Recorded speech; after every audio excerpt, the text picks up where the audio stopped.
সেদিন আমার হাত দুটো ধরে সহাস্যে বলেছিলে, সঙ্গে আছি, মনে আছে তোমার?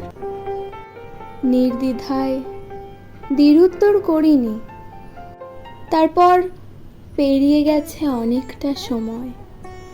মনে পড়ে সেই স্কুল, ক্লাস ফাঁকি দিয়ে তোমার বেরিয়ে আসা, টিউশন, ছুটির অপেক্ষায় আমার হাপিত্যেশ তাকিয়ে থাকারা। আমার না বলা কথাগুলো তখনও স্বতঃস্ফূর্ত ছিল না।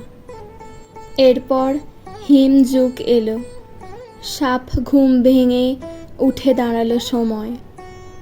পাতার পোশাকের মতো উড়ে গেল কাঙ্ক্ষিত চাওয়ারা তোমার। আমি কেবল এখনো দাঁড়িয়ে আছি সেই নিরুত্তর। আর মনে মনে ভাবছি, একটা যুগের প্রথম থেকে শেষ কেবল সঙ্গেই রয়ে গেলে, দৃষ্টান্ত রেখে গেলে না? কিংবা একটা গভীর নিম্নচাপ